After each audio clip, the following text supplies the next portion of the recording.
नमस्कार दोस्तों, बिहार भी यूट्यूब चैनल में आपका एक बार फिर से बहुत बहुत स्वागत है। आपने अभी तक इस चैनल को सब्सक्राइब नहीं किए हैं तो लाल रंग का बटन दबाकर चैनल को सब्सक्राइब कर लें और बगल के घंटा बजा दें ताकि इस चैनल पर जो वीडियो अपलोड हो वह सबसे पहले आप तक पहुंचे।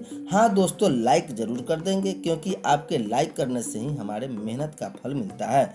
तो आइए जानते हैं इस वक्त की पटना समेत अन्य जिलों की सबसे बड़ी खबर क्या आ रही है। इस वक्त बड़ी खबर आ रही है नियोजित शिक्षकों के लिए।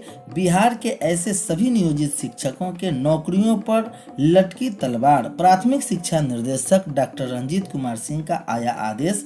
कहा, अप्रशिक्षित शिक्षकों की नौकरी जाने का खतरा बरकरार। इंटर में 50% से कम अंक प्राप्त तथा ट्रेनिंग नहीं लेने वाले शिक्षकों की नौकरी पर तलवार लटक रही है। आरटीई के तहत केंद्र सरकार का निर्देश है कि 1 अप्रैल 2019 से किसी भी अप्रशिक्षित शिक्षकों को सेवा में नहीं रखना है। बिहार में ऐसे अप्रशिक्षित बड़ी संख्या में शिक्षकों ने NIOS से DLED का कोर्स पूरा कर लिया है। NIOS के माध्यम से ही +2 की परीक्षा में अपना अंक प्रतिशत बेहतर करने वालों को अभी तक प्रमाण पत्र नहीं मिला है। NIOS से +2 में 50% या उससे अधिक अंक पा चुके DLED करने वाले शिक्षकों की नौकरी जाने का खतरा बरकरार है। इन शिक्षकों के आवेदन पर गंभीरता दिखाते हुए शुक्रवार को प्राथमिक शिक्षा निर्देशक डॉक्टर रंजीत कुमार सिंह ने राष्ट्रीय मुक्त विद्यालय शिक्षा संस्थान पटना के क्षेत्रीय निर्देशक को पत्र भेजा है। शिक्षा विभाग ने राज्य योजना मद से 947 नवसृजित प्राथमिक विद्यालयों के भवन निर्माण एवं हर स्कूल में 2 इकाई शौचालय व 1 इकाई चापाकल निर्माण के लिए 191 करोड़ 39,84,438 रुपए की स्वीकृति दी है। इधर पढ़ने लिखने वाले ही कर सकता अच्छा नेतृत्व। निशंक।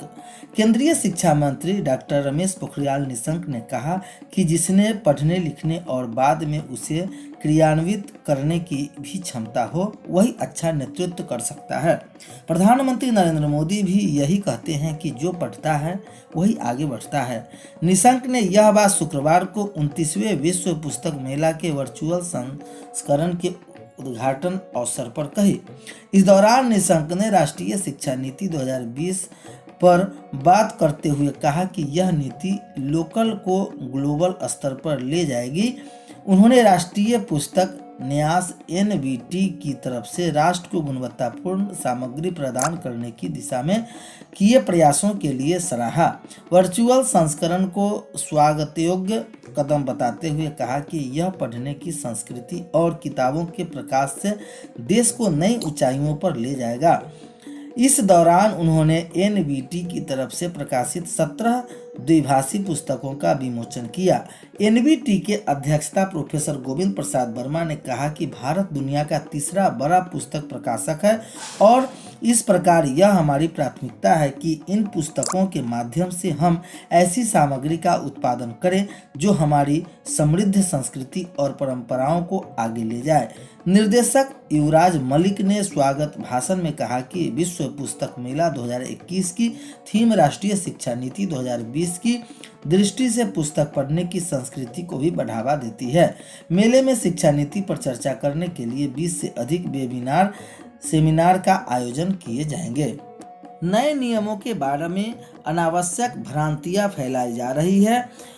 जो लोग डिजिटल मीडिया के संबंध में लाए गए नए नियमों का भ्रम फैला रहे हैं उनसे गुजारिश है कि पहले सभी तथ्यों को जान लें। केंद्र सरकार ने पिछले दिनों सूचना प्रौद्योगिकी नियम 2021 की घोषणा की। यह नियम समान अवसर प्रदान करने के साथ एक प्रगतिशील संस्थागत तंत्र स्थापित करते हैं जिसकी आचार संहिता और त्रिस्तरीय शिकायत निवारण तंत्र का पालन डिजिटल समाचार प्रकाशकों और OTT सामग्री के प्रकाशकों को करता है। OTT प्लेटफॉर्म 5 आयु आधारित श्रेणियों में सामग्री को स्व-वर्गीकृत करेगा।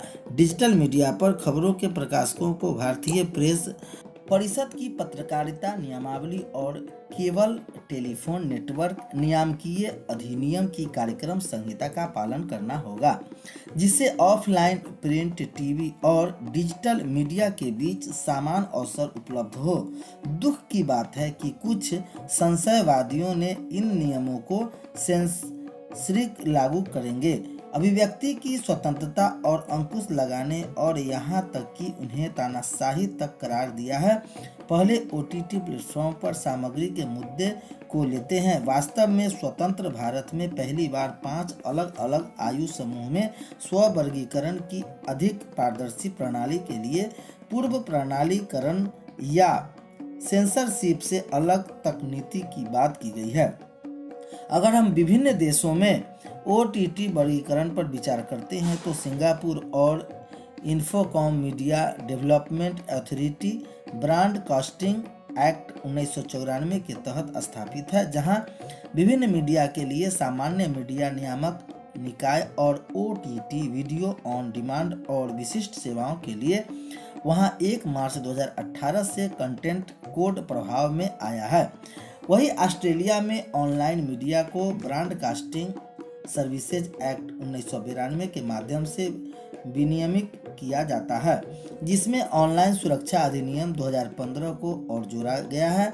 ऑनलाइन सुरक्षा से संबंधित मामले में के लिए ई सेफ्टी कमिश्नर का कार्यालय विनियामक प्राधिकरण होता है। इस प्रकार ओटीटी सामग्री का स्व-वर्गीकरण कई देशों में एक स्वीकृत मानदंड है, किंतु ओटीटी प्लेटफॉर्म पर सेंसरशिप लगाए जाने का कोई सवाल ही नहीं है, बल्कि यह कदम रचनात्मक लोगों की सामग्री के स्व-वर्गीकरण की सुविधा देता है। कुछ ओटीटी प्लेटफॉर्म द्वारा एक और मुद्दा उठाया जा रहा है कि शिकायत निवारण तंत्र में उनकी बहुत कम भूमिका है। एक वेबसाइट ने तो फेक न्यूज भी चलाया कि शिकायत निवारण तंत्र के जजों की नियुक्ति केंद्र सरकार के पैनल से की जाएगी। यह पूर्णतया असत्य है और नए नियम के धारा 12(2) के उप नियम 1 में निर्दिष्ट स्वनियामक निकाय की अध्यक्षता सुप्रीम कोर्ट या हाई कोर्ट के सेवानिवृत्त न्यायाधीश या मीडिया, प्रसारण, मनोरंजन, बाल अधिकार, मानव अधिकार और ऐसे ही अन्य क्षेत्रों से एक स्वतंत्र एवं विख्यात व्यक्ति करेंगे। अन्य सदस्य जिनकी कुल संख्या 6 से अधिक न हो, मीडिया, प्रसारण, मनोविज्ञान, बाल अधिकार, मानव अधिकार और ऐसे ही अन्य प्रासंगिक क्षेत्रों के विशेषज्ञ होंगे।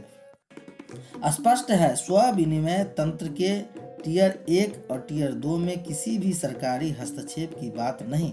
स्वनियामक निकाय के टियर 2 का गठन खुद ओटीटी प्लेटफॉर्म द्वारा ही किया जाना है। ओटीटी प्लेटफॉर्मों द्वारा उल्लेखित तीसरा मुद्दा उनके साथ परामर्श की कमी से संबंधित है। सूचना एवं प्रसारण मंत्री ने स्वयं 2 मार्च 2020 को दिल्ली में ओटीटी प्लेटफॉर्म के प्रतिनिधियों से मुलाकात की थी।